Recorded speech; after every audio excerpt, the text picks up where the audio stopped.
Good afternoon, ladies and gentlemen. Welcome to the Long Hill Report. I'm your host, Richard Morkel.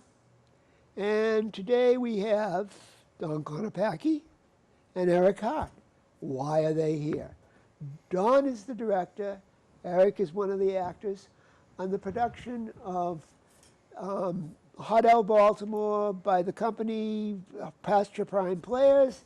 And these two here are here to talk about it. And we hope if you enjoy this today, we hope you'll like and subscribe. All right, Don, if you want to introduce this, it's a show. The Hot L Baltimore was a series, wasn't it, years ago? It was a series for 1 year, but got canceled because it was too controversial for the time period. The play itself came first in 1973. It's by Lanford Wilson. And it was an off-Broadway production that eventually won an Obie for Best Play off-Broadway, as well as, and I always forget her name, Conchata. I'm drawing a blank on the actress's name, but she won as Best Actress an Obie for an off-Broadway production. And it's a really interesting play. It's one of the reasons why I think Pasture Prime exists is the Pasture Prime implies that it's stuff that isn't done anymore because it's considered passé.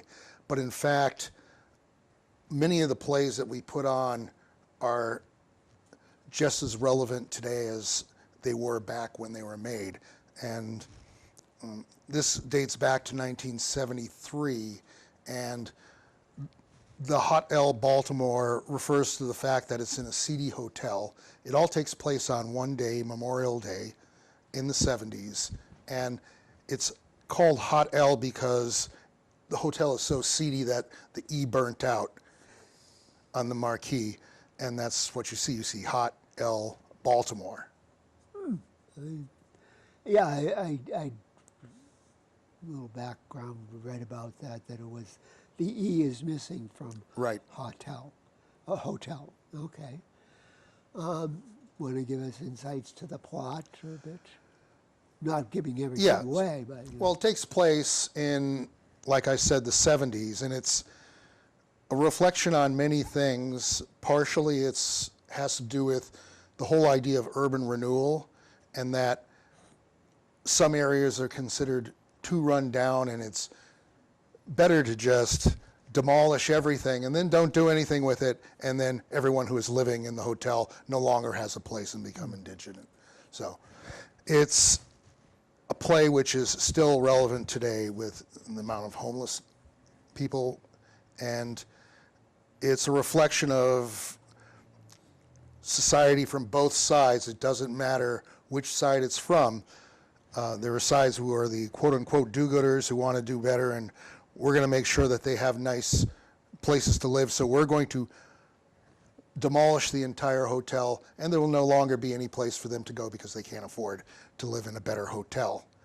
And when the hotel gets demolished, suddenly it becomes prime real estate, much like the combat zone in Boston became once they decided that it was better to knock it all down and build various businesses there. This is quite true for Baltimore at the time. I had a friend who was a police officer down there, and there was a great amount of urban renewal. That's what they did. They just got rid of the people, and they had no place to go. Tore it down and gentrified the whole area down there. So when you say that the do-gooders ruined it, is that what you... No, I said both sides did. Both sides, okay. So the idea initially was that we're going to make it better.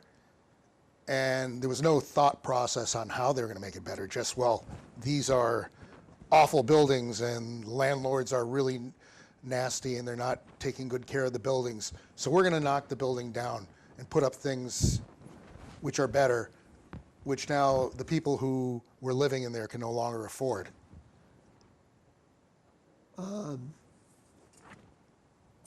Did the landlords fight this, or were they?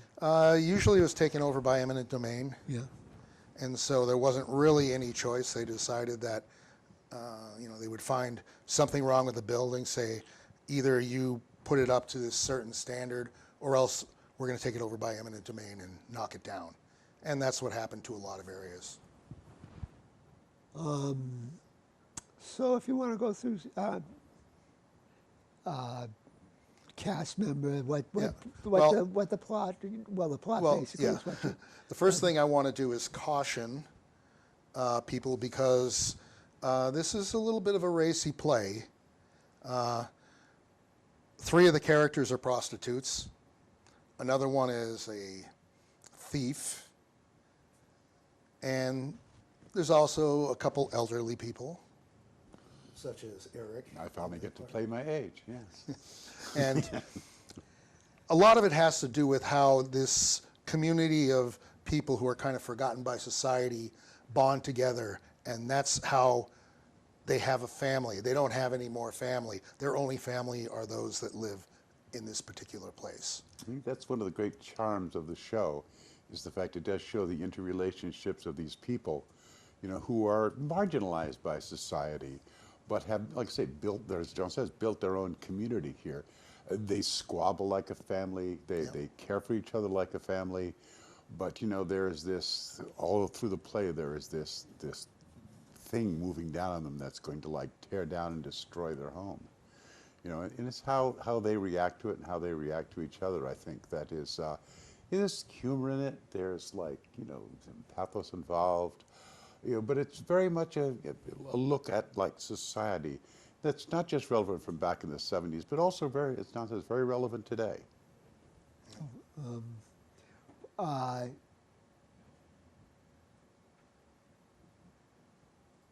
can you go through some of the characters and describe them? And I can, well, we don't want to give too much away, too, because there are certain things, although the interesting turns do come up early in it. I remember I originally saw this in 1975 and in Springfield at Stage West, which was a professional theater group then. And when one of the key reveals happened, I was so shocked. I was not expecting it. And I said, wow, I didn't see that coming. And so I don't want to talk about certain characters just because there's reveals, and it does happen very early in the play, but hopefully people will be shocked when they find out the reveals on some of the characters. Mm-hmm. And the main characters are a character called the Girl. She's a young teenage girl who hangs around at the front desk. The person in charge of the front desk, the property manager, and another person who's at the front desk at a different point of the day. As some of the other residents there are 2 prostitutes named April and Susie, and there is, of course, maybe you want to talk about some of the older characters that are in it. There's my character is on Mr. Morse, a gentleman who is you get a situation where no family, his wife has passed away, life has passed him by, and this is all he has left, is this place where he is. Cantankerous would be a generous phrase to describe him. But again, as much as he talks down to the people here, they're his family. I mean, they care for him, most of them anyway. Yeah. They put up with his nastiness, but the nastiness is born of the fact that he's gotten old, he has no one left, and this is all he has, and it's about to come crashing down. I say there's a couple of the prostitutes there, but they're the people who are nicest to him. It's and he is betrayed a little bit, as everybody there is in some sense. But again, there's a humor involved that will I think will entertain most of the audience who comes to see this, because they show these people as human beings. and the type of people like, that are real people that are in the world. So it's not a comedy, but it has comic aspects, is what you're saying. Oh yes, yeah. It's not so much a drama, but it's so much it's like a slice of life, about what these people are, and as they go through this one day, on Memorial Day, as a matter of fact, and they're trying to like pull their lives together, and how they like make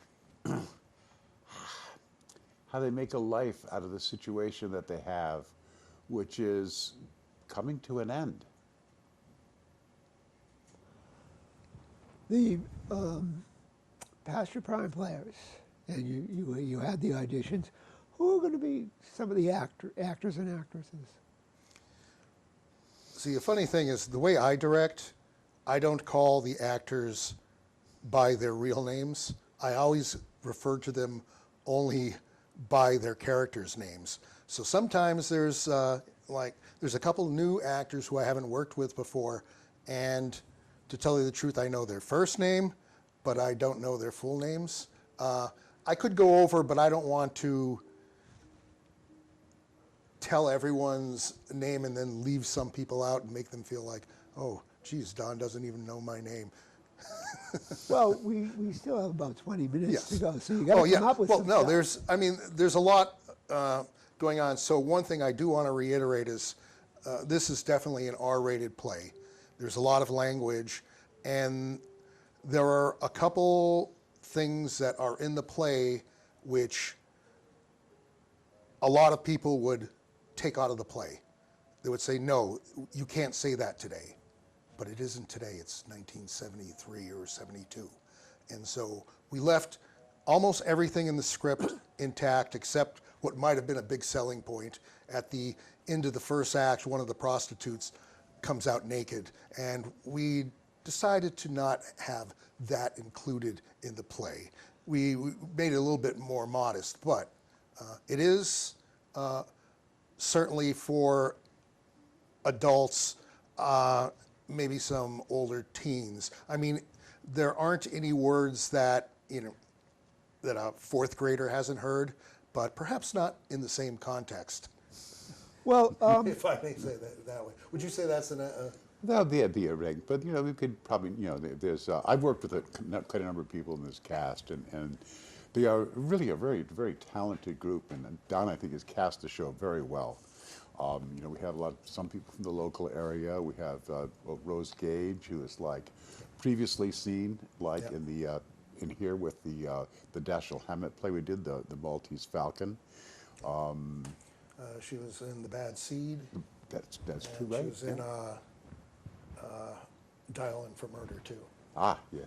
And so she's been in quite a few, and she's from the Worcester area. We have probably about 4 people now from the Worcester area. If I start thinking 1, 2, 4 people from the Worcester area. Some are local people from the general normal auditioning pool that we get. And one thing that's really interesting from my point of view is we have the youth division known as the Pasture Bedtime Players. And the actress who is the lead,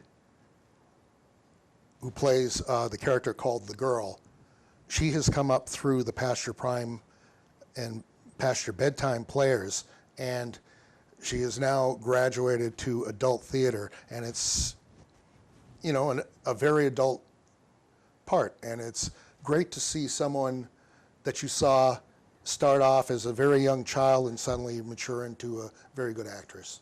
very good. I can say this, that if you had decided to include that rather interesting part of the play, and we announced that, I think it would increase the attendance. Oh, I have no doubt it would, but then it's a two-edged sword, as they say. It's something, and you also have to take a look at how the actors feel. So one of the things I made clear with the actresses who are playing prostitutes, I said, I'm not going to, I know how I would like to see you but I'm going to leave it up to you, whatever you feel comfortable with. Because that's one thing, is we don't want to make people doing things that they might not feel comfortable with.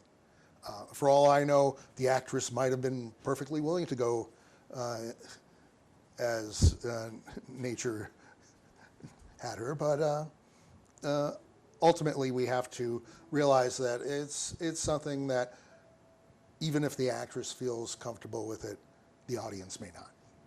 Well, you do know some of the great directors of all time love to cause pain to their actors. I think Yes. some people said that about John Ford. And who was the German guy who came over? Well, I mean, certainly Alfred Hitchcock was notorious for what he did to, like, Tippi Hedren from The Birds and Marnie, and how he constantly pursued her, and she didn't want to have anything to do it, and he made her suffer. So they, and it was the famous movie. Yeah. So I think if you want to move up in the ranks of directors, you got to say no more Mr. Nice Guy. Yeah. Well, Oh, he can be pretty tough when he Ah, when now he it's has come to out. come out. Yeah. Okay. Well, when he has to be, and Yeah. sometimes as a director you have to be. Don, it's done a really great job with the show, and I think that people are going to totally enjoy it. He's like shaped this cast, and it's shaping up to be quite the good show. Yeah. Well, you know what they said at Monty Python? That'd be cruel but fair. well, it's always interesting when you cast something, because I'm not going to lie like some directors do. You always have in mind a core group of people who you think would be great in a role, but I don't cast them necessarily in that role because I want to see what's going, but just in case. Sometimes, for example, we were short a couple actors, and I had to go into some people, call some people I knew who I thought would be able to do justice to the roles, but only after we had had the auditions and were short some people. Okay. Good. Yeah. I mean, you do what you have to do, especially with a large cast. I'm trying to think, what is there about? 11, I think. 11, Yeah, something. 12, depending Something on out there, yeah. how you count the minor characters. Like there's a pizza delivery person who just comes and says, "Someone order pizza," and then that's it. But He obviously, prepared all his life for that. So, Eric, what is your background in acting? Is this your... Oh no, I used to do this professionally. I mean, acting in theater. It's my whole family. It's been involved in it for years. My father, my uncle was Richard Hart. My father was Henry Hart. My brother is Clay Hart, the singer on the country singer for the Lawrence Welk Show for years. I worked pretty much all over up and down all over New England. With the was at the Playwrights Theater in Boston, the Little Flags Theater out of Boston. Also at the old Foothills Theater, I was the production stage manager there for the first couple of years, and worked for them before they got the new theater. Did a lot of theater work, and then got married, kind of went into sort of retirement to raise my family and raise my kids. And now that I'm older and a grandfather, I got this call and said, hey, there's this wonderful theater company up here because I was living in Charlton, up here, and they could use some help. So I came up and met Don, and it's a number of years ago, and I've kind of got back into it because it's my one true love here. Okay. It's like working in the theater. and it's one of those fortuitous things. For some reason, every time I get involved with a theater group of some sort, somehow when I lose a tech person, someone comes in to take their place and bail me out of it. And I know a little bit about tech, but I don't have the full expertise.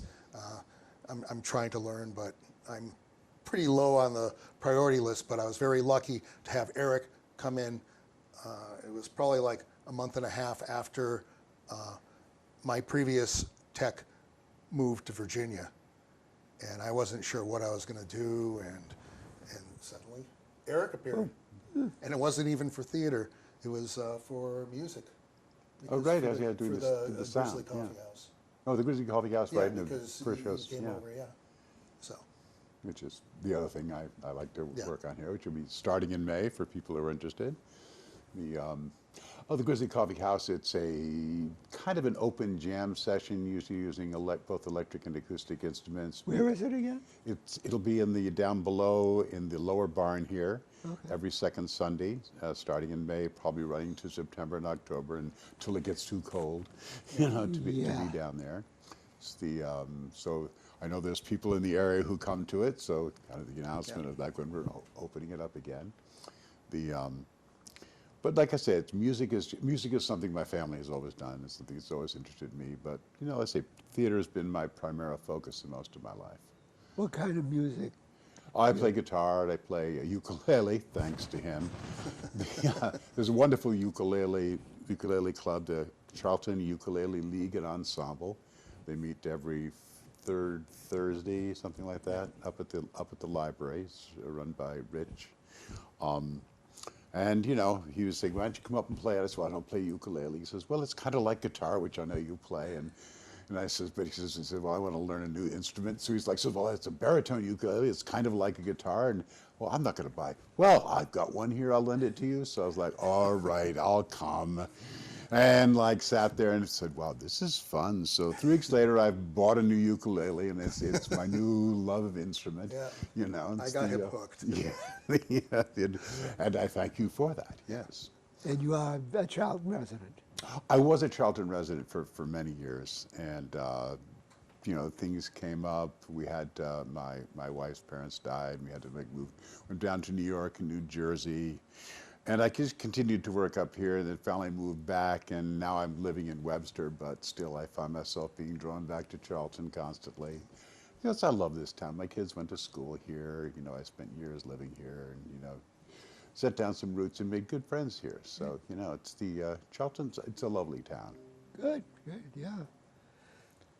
So, what do you think is your favorite interaction with when you're on stage? Who do you like acting against the most? Oh, well, I spend most of my time talking with Jamie, Yeah. the brother of of Jackie, who I keep calling a boy, because unfortunately my character is maybe a couple of bottles short of a six-pack sometimes. As the day goes on, he's an older man. It's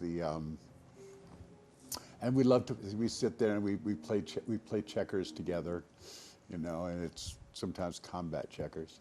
It's because Mr. Morris does not like to lose. But still, he develops a great relationship with Jamie, despite the fact we occasionally we argue and bicker constantly. Yeah. And it's Mike, the gentleman playing the part, has been a lot of fun to work with. And one of the new actors that's come into the company. Yeah. I think this is the first time he's acted, actually. Since high school, I believe, because talked with him. It's and Mike is also a good friend. Is a good friend and roommate of the gentleman who plays Bill, which A.J. Johnson, who has done a couple of shows here. I acted with him in the show that Victoria directed. Yeah. Darling Mr. Darling London. Mr. London, Darling yes. Mr. London, yes. I was in that show with him, and it was a wonderful person to work with. And, and he's really doing a great job with Bill, who is one of the principal characters here. As you said, the person who's at the front desk for the first and third acts. And a lot of the story revolves around him and the girl and their interrelationships. So, And one of the things that is remarkable about this cast is the fact that it's probably equally distributed with veteran actors and actors who have only been doing this maybe a year and a half. And it's really amazing when you see how much they progressed in that short amount of time. And I'll take credit for all of it. My very insightful direction. Your humility is what you could be most proud of. I feel the same myself. Yes. My biggest weakness is that I do everything so well that I make other people feel bad. I understand. And we almost can see the halo. Yeah. He's a legend in his own mind. No, well, that's you definitely like what you're doing. Sometimes. Sometimes it can be a little bit. Okay, you hate me. Make up your freaking mind. I'm sorry. Oh, he loves what he's doing. I love what I'm doing, Yes. but sometimes you can get frustrated with certain Okay. aspects of it, especially when part of the thing with community theater is that sometimes it's harder to get people to commit to the backstage roles. And so a lot of times, and Eric can testify to this because he's directed too, suddenly you find yourself doing stuff that really isn't in the director's job description, and you do what you have to do to make the show go. The show must go on, as they say. It's the, So you always rise to the occasion, and even if it's not what you want to do, well, it's a tough, dirty job. But Well, you know, the funny thing is I probably wouldn't like the job that anyone I might delegate responsibility to would do, and I'm sure I think I would do a better job anyway. So you have a wonderful stage manager, I must admit here. And I'm being a little boastful here because the stage manager is my granddaughter, who's also started working with the Pasture Bedtime Players, has worked her way up and started working at the main stage productions as kind of bringing her here. And she's, of all my grandkids, she's the one that's caught the theater bug, and I'm very proud of her. And she's yes, there is an awful lot of nepotism in our business, but well, it probably runs in families, knowing people and seeing something done that's an interesting thing can be a spark, and why not? it's how I got into it, is watching my father. You know, he was actor and director, and he'd been in New York and in Hollywood, and coming back up here, he had a lot to do with the Trinity Square Repertory Theater. He was their vice chairman of the board, you know, for years. And you know, I grew up going down and watching the old shows at Trinity Square Rep, and watching Adrian Hall direct, and sitting on the edge of the stage listening to him and listening to my father when he directed shows. And it just I got bitten by the bug, you know, and I've tried to get my kids interested, and I've got one now grandchild who's into it. So yeah, it's a matter of it becomes a family thing. You know, you find this in your blood, and that's something you want to get involved with. When community theater is a wonderful thing to get involved with, and people out there who are maybe listening to this, you know, should think about coming down to the Pasture Prime when you see our stuff, and at least see our shows and become involved. We've got our youth division, we have the main stage shows, we've got our music programs, you know, on the second Sunday of each month in the warm summer months. Well, it's good you bring this up because we'd love for you to proselytize Pasture Prime here today and talk about, you know, what's coming up next. Is another play in the works? And we're trying to get the director to commit to a single play. He's still evaluating scripts for our, traditionally in the fall, I would say it's about 50% of the time we do something that's kind of holiday related in a way, but not always. Sometimes we do other types of plays, but we tend to try and get something because of Halloween, either the other year we did Blithe Spirit, which is obviously a comic story about ghosts, whereas other times we've done things like The Uninvited and The Haunting of Hill House. So some things which were much more trying to scare people versus comedic. so you're basically always looking for people interested in Pasture Prime. And Oh yeah, definitely. And it's a great way if you don't know if you want to really be on stage. There's an awful lot of stages where someone comes on and just says, for example, someone order a pizza, and that's all you got to do. Walk in with a box of pizza and walk up the stairs and deliver one line. And suddenly you might find yourself, well, that wasn't so bad. Because that's one of the big things that people have, this little bit of stage fright of going in front. Not quite as much as having to speak. People get much more frightened of having to give a speech than they do acting, because there's other people on stage. But I think it's something that once you get used to it, and everyone has different ways they deal with it. I like to immediately stare at the audience. I look out at the audience always the first time, and it's kind of like, even though they can't see me peeking behind the things, I don't care about how much is in the audience. I'm just staring them down, knowing that I'm going to go out there and act. Yeah. My father told me when I was young and doing a show for him, and I was a little kid, and I was all very nervous, and he said, look, Eric, he says, they're here to enjoy you, you know. Don't worry about that, you know. They have come here to enjoy the show, you know. Don't be nervous, go out there, you know what you're doing, you know what you have to say, you go out and you do it. And he was right. He was right. Do you have any contact information for people who want to find out or who would like to be interested in Pasture Prime? Sure. The best way is probably to either, and unfortunately we have a long email address, it's pasture.prime.players@gmail.com. I'm still trying to get the URL transferred from our old website to our new website, and I can't remember the exact URL of our current website, but if you go to, if you're on Facebook, that's a great place to look, mainly because I'm old, and that's where I go to on social media. I go to Facebook. If you type in, if you go and look at Pasture Prime Players on Facebook, you'll get connected. Yes, if you're going through Facebook. We also do have an Instagram account, but my daughter was the one who was in charge of that, and she moved to Germany. And so I don't know that anyone has taken charge of that. We'll probably have to get some of the younger people involved with the parts of social media. Unfortunately, Facebook has this reputation of being a place for old geezers, and that we ruined it, and so they have to go to someplace else. No comment.